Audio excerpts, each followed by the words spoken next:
Assalamualaikum warahmatullahi wabarakatuh. Perkenalkan, nama saya Friani Rahmatia, mahasiswa Pendidikan Bahasa dan Sastra Indonesia, Universitas Muhammadiyah Sukabumi. Nah, dalam pertemuan kali ini saya akan membahas mengenai sastra bandingan Roro Mendut, cerita Ajip Rosidi, dan karya Yebi Mangunwijaya dengan cerita rakyat dari pesisir utara Jawa. Nah, karya sastra merupakan kreativitas seseorang terhadap ide, pikiran, dan perasaan yang dimilikinya. Karya sastra merupakan hasil imajinasi manusia mengambil kehidupan manusia sebagai sumber inspirasinya. Dalam sastra terhadap sastra bandingan, yaitu salah satu pendekatan kajian dalam dunia sastra. Sastra bandingan mencakup studi hubungan antara dua atau lebih karya kesusastraan. Nah, lalu di dalam sastra itu juga ada cerita rakyat. Nah, cerita rakyat adalah cerita mengenai masa lampau yang mengandung kultur budaya dan menjadi ciri khas suatu bangsa, termasuk kekayaan budaya dan sejarah yang dimiliki setiap bangsa. Nah, cerita rakyat ini umumnya diceritakan dari mulut ke mulut atau secara lisan. Nah, sebagai pengembangan zaman itu, jadi sekarang sudah ada dalam bentuk tulisannya. Nah, sekarang saya akan membacakan sinopsis Roro Mendut karya Ajip Rosidi. Nah, Roro Mendut karya Ajip Rosidi adalah sebuah novel yang mengisahkan kehidupan seorang wanita bernama Roro Mendut yang hidup pada zaman penjajahan Belanda di Indonesia. Novel ini menceritakan perjuangan Roro Mendut dalam mencari kebahagiaan dan kebebasan dalam kehidupannya yang penuh dengan konflik. Kisah dimulai ketika Roro Mendut lahir sebagai anak perempuan dari bangsawan bupati dan putri keraton di sebuah desa di Jawa Timur. Namun, kelahirannya sebagai anak perempuan membuat ayahnya merasa kecewa karena ia menginginkan anak laki-laki sebagai pewaris tahta. Oleh karena itu, Roro Mendut sering diabaikan oleh keluarganya dan hidup dalam kesendirian dan yang menyedihkan.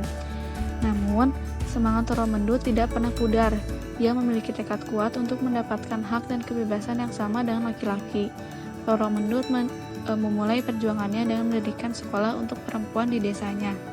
Namun, usahanya tidak berjalan lancar karena terjadi konflik antara kelompok nasionalis yang ingin membebaskan Indonesia dari penjajahan Belanda dan kelompok kolonial yang ingin mempertahankan kekuasaan mereka. Di tengah konflik tersebut, Roro Mendut jatuh cinta pada seorang pemuda nasionalis bernama Sastro. Namun, hubungan mereka mengalami banyak hambatan karena perbedaan pandangan dan konflik yang terjadi di sekitar mereka. Selain itu, Sastro juga harus pergi ke luar negeri untuk memperjuangkan kemerdekaan Indonesia, meninggalkan Roro Mendut yang hamil sendirian. Setelah bertahun-tahun berjuang dan mengalami banyak rintangan, Roro Mendut akhirnya berhasil membangun sekolah untuk perempuan dan mendapatkan pengakuan dari masyarakat. Dia juga berhasil menemukan kebahagiaan dengan mengasuh anaknya yang lahir dari hubungannya dengan Sastro. Meskipun ada konflik yang terjadi di sekitarnya, Roro Mendut tetap teguh pada prinsipnya dan memperjuangkan hak dan kebebasan bagi dirinya dan wanita-wanita di sekitarnya. Memang benar, usaha Roro Mendut dalam mendirikan sekolah untuk perempuan tidak berjalan lancar karena terjadi konflik antara kelompok kolonial Belanda yang ingin mempertahankan kekuasaan mereka dan kelompok nasionalis yang ingin membebaskan Indonesia dari penjajahan Belanda. Konflik tersebut memuncak dalam sebuah pemberontakan yang dikenal sebagai Pemberontakan Banten pada tahun 1888. Pemberontakan tersebut bermula dari ketidakpuasan rakyat terhadap pemerintahan kolonial Belanda yang sering melakukan penindasan dan eksploitasi terhadap rakyat pribumi. Roro Mendut dan kelompok perempuan lainnya memanfaatkan momen tersebut untuk memperjuangkan hak-hak perempuan dan mendirikan sekolah untuk perempuan di daerah tersebut. Namun, usaha mereka tidak berjalan lancar karena kelompok kolonial Belanda mencurigai aktivitas mereka dan menuduh mereka terlibat dalam pemberontakan.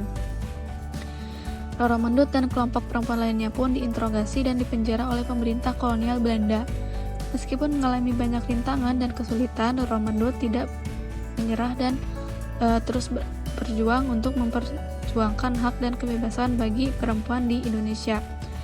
Dia berhasil membebaskan dirinya dan kelompok perempuan lainnya dari penjara dan melanjutkan perjuangannya dalam mendirikan sekolah untuk perempuan. Dalam akhir cerita, Roro Mendut meninggal dengan tenang dan dihormati oleh masyarakat yang mengakui perjuangannya.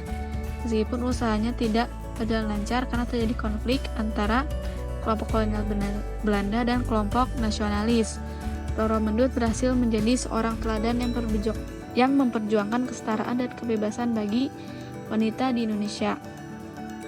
Selanjutnya, saya akan membacakan sinopsis Rara Mendut, karya Y.B. Mangunwijaya. Rara Mendut adalah novel karya Y.B. Mangunwijaya yang diterbitkan pada tahun 1982. Novel ini menceritakan tentang kehidupan seorang gadis bernama Rara yang lahir dari keluarga bangsawan di Kerajaan Mataram pada abad ke-17 yang mengisahkan kehidupan seorang perempuan berlatar belakang kehidupan masyarakat Jawa pada masa penjajahan Belanda dan Jepang. Novel ini menggambarkan perjuangan Rara Mendut untuk mencari jati dirinya yang sebenarnya. Rara lahir dari keluarga bangsawan di Kerajaan Mataram pada saat kekuasaan Sultan Agung, namun meskipun berasal dari keluarga yang terhormat, Rara tidak memperoleh perhatian yang cukup dari kedua orang tuanya. Sejak kecil Rara merasa diabaikan dan tinggalkan sendirian. Untuk mengisi kekosongan hatinya, Rara sering menghabiskan waktu di perpustakaan istana dan belajar membaca dan menulis. Dia juga menjadi sahabat dengan Pangeran Sambernyawa, anak dari Sultan Agung dan merupakan teman bermainnya. Rara Mendut lahir dari keluarga ningrat Jawa yang kaya raya, namun ia merasa tidak bahagia dengan kehidupannya yang terkekang oleh adat dan kebiasaan yang membatasi perempuan. Ia merasa terikat dengan tradisi-tradisi yang tidak sesuai dengan keinginannya, seperti kewajiban menikah dengan pria yang dipilihkan oleh keluarga dan hidup sebagai ibu rumah tangga yang taat. Cerita dimulai di kelahiran Rara Mendut yang dilahirkan dengan kelainan fisik, yaitu memiliki kepala yang lebih besar di urukan normalnya. Kondisi fisik ini membuat keluarganya merasa malu dan tidak ingin mengakui keberadaannya. Namun Rara Mendut diberikan kasih sayang oleh neneknya yang membantunya bertahan hidup di tengah kehidupan yang keras dan penuh diskriminasi. Selain itu, Rara juga ditemani oleh seekor kucing hitam yang selalu setia menemani kehidupannya. Setelah neneknya meninggal dunia, Rara Mendut akhirnya dikeluarkan dari rumah dan dijadikan pengemis oleh keluarganya. Namun, Rara tetap tegar dan mencoba bertahan hidup dengan mengandalkan kekuatan imannya. Suatu hari, Rara ditemukan oleh seorang pendeta yang kemudian merawatnya di sana. Rara bersekolah dan mendapatkan pendidikan yang layak. Namun, kebahagiaannya tidak berlangsung lama ketika ia mengetahui bahwa ia harus kembali ke keluarganya yang tidak menginginkannya. Disinilah perjuangan Rara Mendut dimulai. Ia berusaha mencari keadilan dan membuktikan bahwa ia layak dihormati sebagai manusia. Dalam perjalanan kehidupannya, ia bertemu dengan berbagai macam orang dan mengalami berbagai macam pengalaman yang menguji kesabarannya. Ia bertemu dengan seorang pria yang mencoba merkosa dirinya dan bertemu dengan seorang pedagang kaya yang baik hati dan ingin membantunya. Ketika Rara beranjak remaja, ia mulai merasa tidak nyaman dengan kehidupannya yang selalu diabaikan oleh keluarganya. Ketika ia menemukan bahwa dia hamil setelah kehilangan keperawanannya dalam sebuah peristiwa yang tragis, keluarganya mengasingkannya dan mengirimnya ke sebuah desa terpencil di pegunungan untuk melahirkan dan merawat bayinya yang baru lahir sendirian. Di desa itu, Rara bertemu dengan seorang pendeta bernama Sastro Darsono yang membantunya melahirkan bayinya dan mengajarkan padanya tentang agama Kristen. Rara kemudian memeluk agama Kristen dan membuka sekolah untuk anak-anak di desa tersebut. Namun hidup Rara tidak selalu mudah. Dia sering mengalami diskriminasi dan perlakuan kasar dari penduduk setempat yang masih memegang teguh adat dan tradisi Jawa. Namun Rara terus berjuang untuk memperjuangkan hak-haknya dan anak-anak di desa tersebut. Dia juga terus berjuang untuk mencari jalan kembali ke istana dan mendapatkan pengakuan dari keluarganya. Melalui perjalanan hidupnya, Rara Mendut bertemu dengan berbagai tokoh yang mengubah pandangannya terhadap kehidupan. Ia bertemu dengan sosok pembangkit semangat perjuangan nasionalisme seperti Ki Bagus Hadikusumo dan juga tokoh-tokoh agama yang memberinya pemahaman tentang keberagamaan yang sejati. Dalam perjalanannya, Rara Mendut harus menghadapi berbagai rintangan seperti kehilangan orang-orang terdekatnya, termasuk suaminya, dan terlibat dalam perjuangan kemerdekaan Indonesia yang mengubah kehidupannya secara dramatis. Namun, ia selalu teguh pada keyakinannya dan tidak pernah menyerah pada takdir yang telah ditentukan. Perjuangan Rara Mendut belum selesai sampai di situ. Ia masih harus menghadapi berbagai macam rintangan dan konflik yang besar. Di tengah perjuangannya, Rara Mendut mendapatkan dukungan dari sekelompok aktivis sosial yang juga berjuang melawan ketidakadilan dan diskriminasi. Bersama-sama mereka membentuk sebuah organisasi yang bertujuan untuk memperjuangkan hak-hak orang yang dianggap tidak layak dihormati dalam masyarakat. Usaha mereka tidak berjalan lancar, mereka terus dihadapkan dengan berbagai macam masalah dan konflik, baik dari dalam maupun luar organisasi mereka. Konflik tersebar mereka terjadi ketika pemerintahan melakukan pembongkaran terhadap tempat-tempat yang dijadikan tempat tinggal mereka. Rara Mendut dan kelompok aktivis sosial tersebut melakukan aksi protes dan terlibat dalam konfrontasi dan mengharuskan mereka berhadapan dengan aparat keamanan yang kejam.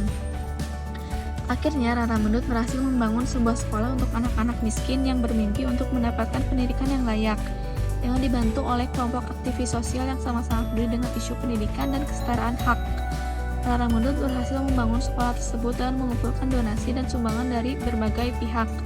Di akhir cerita, Rara berhasil kembali ke istana dan menyadarkan orang tuanya akan kesalahannya. Dia juga berhasil memperjuangkan hak-hak anak-anak di desa tersebut dan mengubah pandangan orang-orang tentang agama Kristen. Pada akhirnya menjadi contoh teladan bagi banyak orang dan memberikan inspirasi untuk terus berjuang untuk hak-hak yang adil dan benar. Sekolah tersebut menjadi tempat untuk mengasah kemampuan intelektual anak-anak miskin yang sebelumnya tidak mendapatkan kesempatan untuk belajar. Di sekolah itu, Rara Mendut menjadi seorang guru yang penuh dedikasi dan mencoba memberikan pembelajaran dengan cara yang lebih manusiawi dan menginspirasi. Selain itu, sekolah yang dibangun Rara Mendut juga dijadikan tempat untuk menggalang kesadaran sosial dan memperjuangkan hak-hak warga yang terpinggirkan.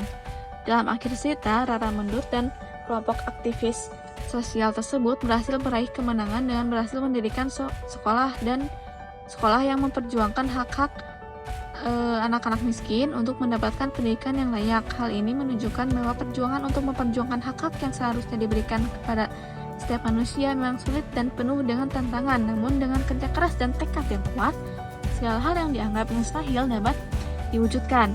Dan Rara Mendut berhasil memenangkan haknya sebagai manusia dan mampu memperjuangkan hak-hak orang yang serupa dengan dirinya. Nah, dalam cerita ini, YIB Mangunwijaya menunjukkan bahwa setiap manusia layak dihormati dan bahwa kita harus melawan diskriminasi dan ketidakadilan dengan cara yang tepat. Nah, selanjutnya di sini ada cerita rakyat Roro Mendut dari pesisir utara Jawa.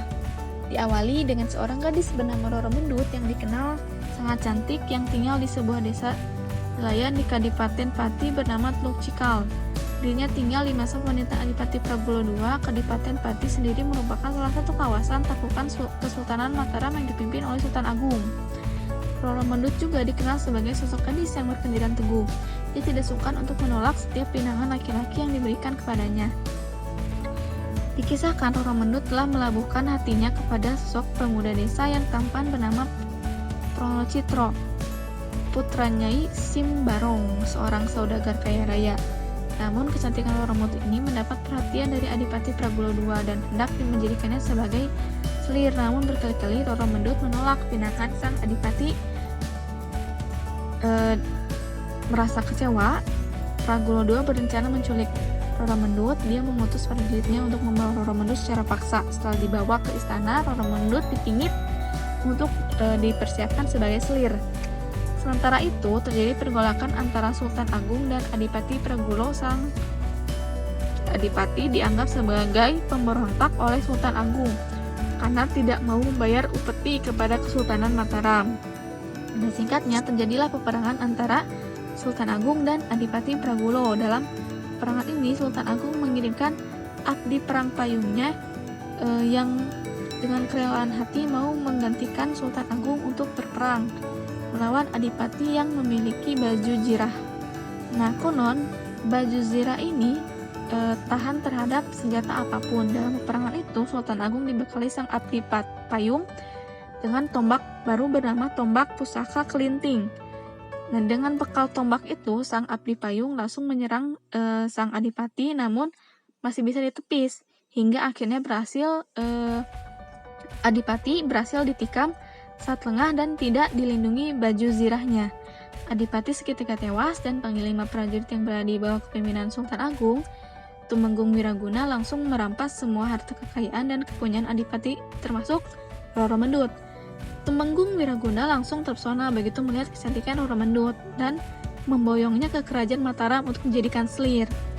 Nah, karena keteguhan pribadinya, Roro Mendut berkali-kali menolak tawaran Tumenggung dan dengan berani mengaku bahwa dirinya telah memiliki kekasih yang sangat ia cintai, yaitu Pronocitro. Nah, Tumenggung murka. Roro Mendut dipaksa untuk membayar pajak kepada Mataram yang tidak dibayarkan oleh Adipati Pragulo II. Ancaman Tumenggung itu dipenuhi oleh Roro Mendut dan dirinya berinisiatif untuk menjual rokok. Beruntungnya, rokok yang dijual Roro Mendut itu laku keras dan bahkan ada yang mau menjual rokok bekas yang sudah dihisap oleh Roro Mendut. Singkat cerita, Roro Mendut ini bertemu dengan kekasihnya, Pronocitro, saat berjualan rokok. Mereka merencanakan untuk melarikan diri. Namun sayang, saat berhasil kabur, keberadaan mereka diketahui oleh pasukan Tumenggung Wiraguna. Roro Mendut dibawa kembali secara paksa ke kerajaan Mataram, dan Pronocitro ditangkap dan dibunuh diam-diam. Nah, saat Roro Mendut mengetahui kekasihnya dibunuh, dia mengambil keris dari Tumenggung dan bunuh diri. Dia tergeletak mati di dekat kuburan Pronocitro yang berlokasi tak jauh dari kerajaan Mataram, Yogyakarta. Nah, Roro Mendut akhirnya dikuburkan satu liang dengan kekasihnya oleh Tumenggung Wiraguna sebagai bentuk menebus kesalahannya. Nah, berikutnya di sini ada analisis perbandingan dari dua novel dan satu cerita rakyat Roro Mendut dari pesisir utara Jawa. Nah, dari kedua novel ini judulnya agak sama, yaitu Roro Mendut karya Adjie Rosidi dan Roro Mendut karya J.B. Mangunwijaya. Nah, dengan cerita rakyat Roro Mendut dari pesisir utara Jawa memiliki perbedaan dalam cerita dan karakter utama. Seperti Roro Mendut mengambil latar waktu pada penjajahan Belanda di Indonesia dan berpusat pada kehidupan masyarakat Jawa. Sedangkan Roro Mendut tidak mengambil latar waktu yang tempat yang spesifik, sehingga menghadirkan cerita yang lebih universal. Sedangkan pada cerita rakyat dari pesisir utara Jawa mengambil latar di masa pemerintahan Adipati Pragulo II.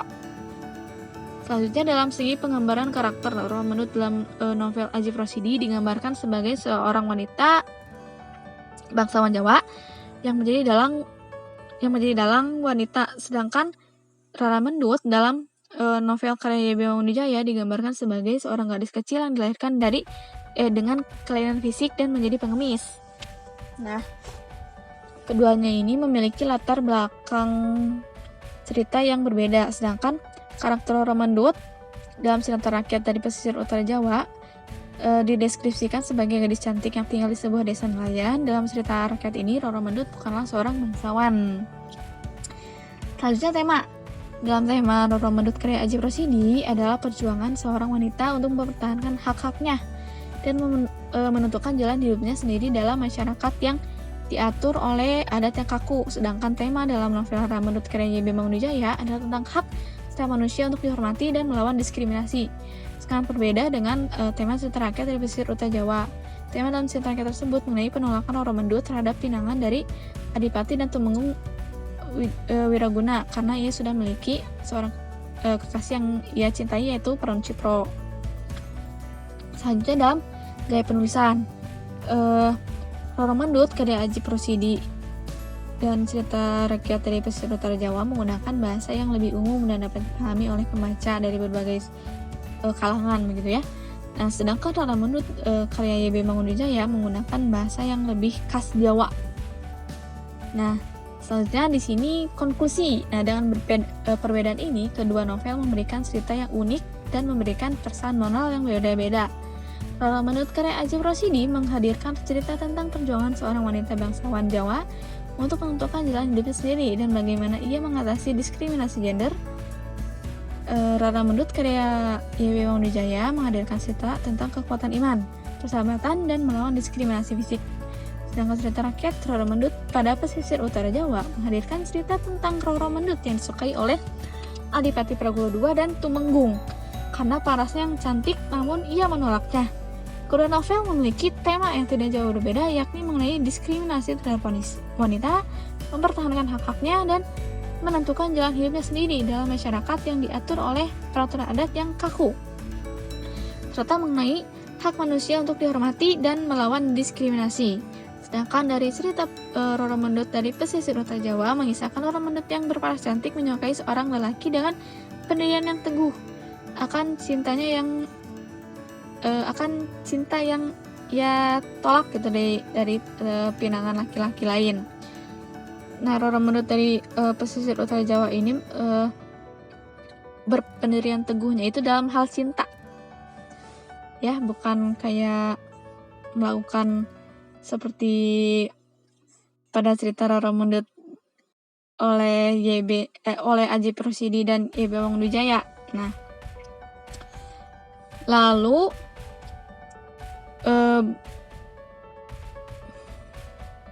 dalam segi gaya bahasa, Roro Mendut karya Ajip Rosidi menggunakan bahasa yang lebih khas Jawa dan menghadirkan budaya Jawa dalam ceritanya, sedangkan Roro Mendut karya YB Wangunwijaya dan cerita rakyat dari pesisir utara Jawa menggunakan bahasa yang lebih umum dan dapat dipahami oleh pembaca. Perbedaan lainnya terdapat pada apa yang diperjuangkan oleh Roro Mendut pada novel karya Ajip Rosidi memperjuangkan hak-haknya agar bisa menentukan jalan hidupnya sendiri. Pada Roro Mendut karya YB Wangunwijaya adalah tentang hak setiap manusia untuk dihormati melawan diskriminasi. Sedangkan Roro Mendut pada cerita pesisir utara Jawa mengisahkan tentang dirinya yang berpegangan teguh pada pendiriannya menjadi seorang pemuda desa sampai ia menolak setiap pinangan laki-laki yang diberikan kepadanya. Nah, presentasi yang saya berikan sudah selesai. Mohon maaf apabila masih banyak kekurangannya ya. Terima kasih. Wassalamualaikum warahmatullahi wabarakatuh.